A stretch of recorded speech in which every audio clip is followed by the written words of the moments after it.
My fellow Singaporeans, we celebrate National Day amidst an unsettled world.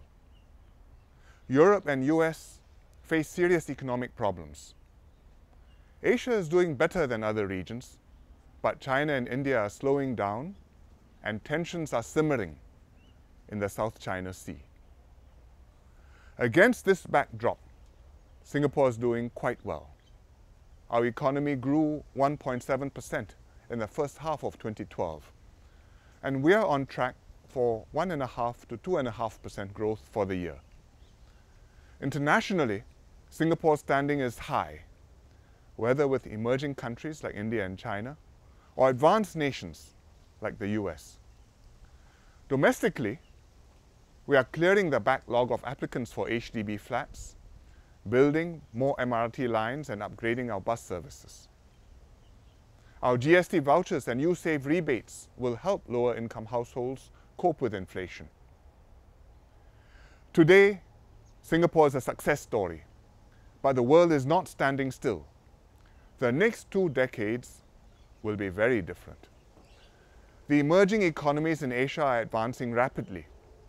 Breakthroughs in science and technology will transform our lives.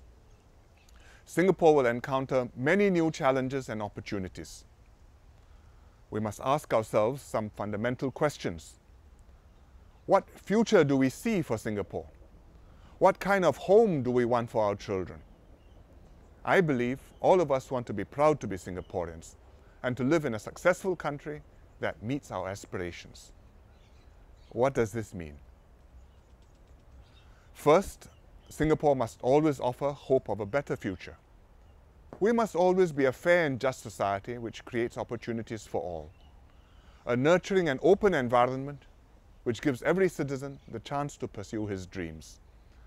A forward-looking community where each generation improves on what they have inherited and hands a better Singapore over to their children. This is the way to root able and enterprising Singaporeans here and inspire all of us to keep on improving Singapore. Singaporeans all want the best education to fulfill their potential and be better people. We will equip them with skills and knowledge to thrive in an uncertain world.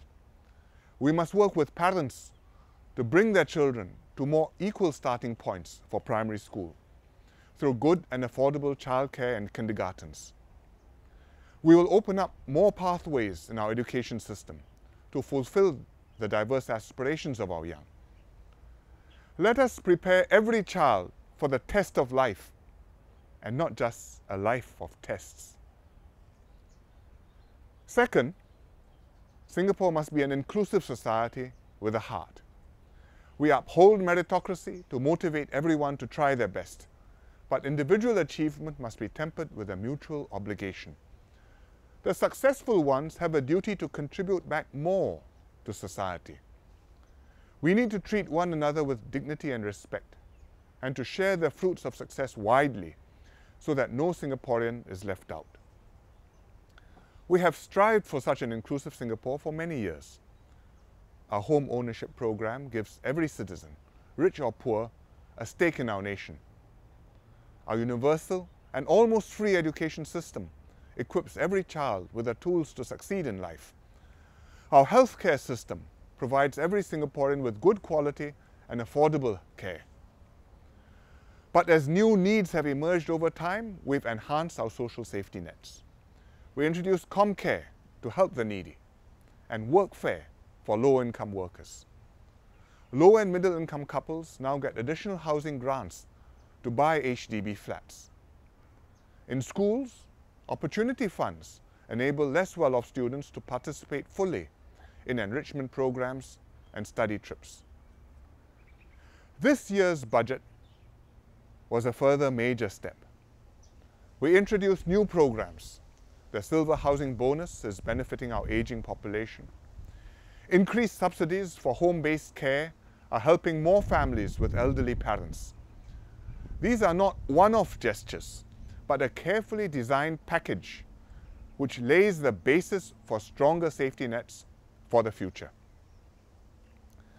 We will build on these initiatives in a sustainable way.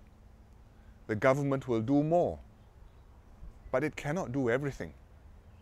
Every Singaporean must play his part in creating an inclusive Singapore. This is how we can nurture a united community and do the best for ourselves and one another.